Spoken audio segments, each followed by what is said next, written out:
नसबंदी शिविर की आड़ में चलता है लेन देन की सेटिंग का खेल। फॉर्म भरने से लेकर वाहनों तक का सेटिंग आला अधिकारी सब मौन है। नसबंदी कराने आई महिलाओं की भीड़ को देखते हुए कोरोना जैसी महामारी को नजरअंदाज नहीं किया जा सकता। सामुदायिक स्वास्थ्य केंद्र सरदारपुर में बुधवार को नसबंदी का शिविर लगता है, जिसमें आशा कार्यकर्ता द्वारा नसबंदी कराने वाली महिलाओं को सुबह से ही हॉस्पिटल में बुलाया जाता है, जबकि ऑपरेशन दोपहर बाद शुरू होते हैं।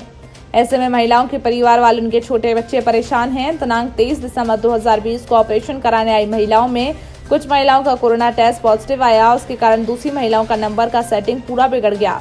स्मरण रहे कि पूर्व में भी कोरोना महामारी और नसबंदी की लापरवाही के समाचार प्रमुखता से लगाए गए थे। सूत्र बताते हैं, नसबंदी के पहले महिलाओं के फॉर्म भरवाए जाते हैं, जिनके बदले में करीब 30 रुपए वसूले जाते हैं। उसके बाद शुरू होता है नंबर लगाने से लेकर वाहनों से घर पहुंचाने का लेन देन की सेटिंग। इस बीच परेशान हो रहे परिवारों की कोई नहीं सुनता है। प्राइवेट वाहन भी सरकारी वाहन बनकर दौड़ रहे हैं। अधिकारियों के सामने ही सब कुछ होता रहता है, लेकिन अधिकारी चुप रहना ही क्यों पसंद करते हैं, जो एक विचारणीय प्रश्न है। सूत्रों की माने तो जिले में बैठे अधिकारियों की तंगड़ी सेटिंग होने के कारण बेखौफ होकर अपने कार्यों का अंजाम देते हैं। सरकारी कर्मचारी गायब रहते हैं, वहीं प्राइवेट कर्मचारी काम करते हैं। ये भी एक जांच का विषय है।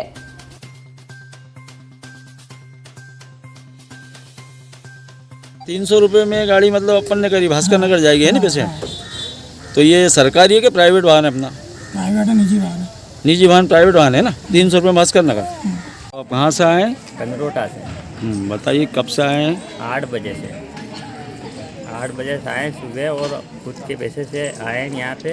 और पहले तो बताया कोरोना जांच करी उन्होंने, फिर कह के आपको 2 को कोरोना निकले वहाँ कंदरोटा से और 1 को नहीं निकले तो उनको भी भगा रहे थे बाहर जी। और नाम काट दिया उनका। और फिर वापस 23 पे नंबर पे उनका नाम लिखाया। और कुछ भी व्यवस्था नहीं, सुबह से आज रोटी भी नहीं खाई मैंने जी। और किसान आदमी हूँ मैं तो। ठीक। वहाँ खेत पे भी अभी टाइम पानी का है देने का। तो यहाँ पे सुबह से शाम हो गई, अभी तक ऑपरेशन नहीं हुआ उनका। और कोई सुविधा दी गई क्या पेशेंट को? कुछ भी नहीं दी। यहाँ भाईल पालड़ी से सुबह 8 बजे से मैं आया हूँ ऑपरेशन के लिए। अभी तक ऑपरेशन नहीं हुआ हमारा।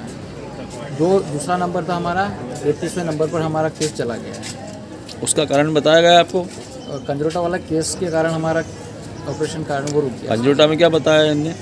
कोरोना पॉजिटिव बताया। मैडम जी, ये नसबंदी शिविर के जो ऑपरेशन होते हैं उसके अंतर्गत ये देखा गया है कि आज कुल कितने केस हुए? आज टोटल आए थे अपने केस 53, लेकिन उसमें से 10 पॉजिटिव निकल गए। 10 कोरोना पॉजिटिव निकल गए हैं। अलग अलग जगहों के जहाँ जी हाँ, जी हाँ।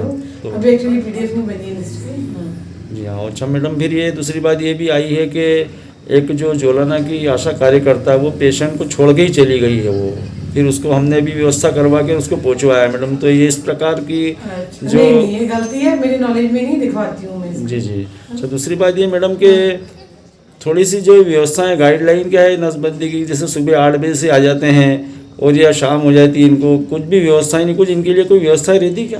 नहीं, व्यवस्था है। आज एक्चुअली क्या लाइट सुबह एमपी में मैंने बोल दिया था जी कि सुबह 10 से 4 तक लाइट रहने देना, पर आज लाइट ही 3:30 बजे आई। हमारी तैयारी पूरी थी और जो जनरेटर पहले वाला है पुराना वो खराब हो चुका है। अभी हमने जो पिछली आरकेएस की बैठक हुई थी उसमें ठहराव प्रस्ताव लिया था नए जनरेटर खरीदने का कोठी के लिए। तो 1 हफ्ते में वो निश्चित रूप से आ जाएगा। फिर आगामी दिवस में इस प्रकार की दिक्कतों का सामना नहीं करना पड़ेगा। अच्छा, ये महिलाएं जो जिनकी नसबंदियाँ होती उनके लिए कोई और कोई उनके पेरेंट्स या जो भी साथ में आते हैं बच्चे वगैरह, उनके लिए कोई व्यवस्था गाइडलाइन है क्या सरकार की तरफ से, या कुछ ऐसी कोई व्यवस्था बनती है क्या? जैसे मतलब बच्चे वगैरह छोटे छोटे रहते हैं, टेंट वगैरह लगवाना या कुछ भी, चाय वगैरह कुछ भी? टीन शेड के नीचे है ना, यहाँ बैठते हैं ये लोग। जैसे खुले में ही बैठे हुए देखे गए कई बार, बच्चे परेशान होते हैं। डाल के बैठ जाते हैं। अच्छा मैडम, एक चीज़ और है कि ऑपरेशन काफ़ी लेट हो जाते हैं, जबकि अपने कैंपस में ही मैडम रहती है, ऑपरेशन करती है, तो थोड़ा सा सिस्टम सुधरे तो बहुत ज़्यादा बेटर रहता है। नहीं, एक्चुअली अभी मैडम से मेरी चर्चा हो रही थी कि पेशेंट को अपन जल्दी बुलवा लेंगे जी। तो 9 बजे इनका कोविड टेस्ट हो जाए सबसे पहले, उसके बाद अन्य जांचें हो जाए और उसके बाद 10 साढ़े 10 बजे तक मैडम सब केस ले ले, तो क्या जल्दी से मरीज फ्री भी हो जाएंगे, उनका दिन भर खराब नहीं होगा।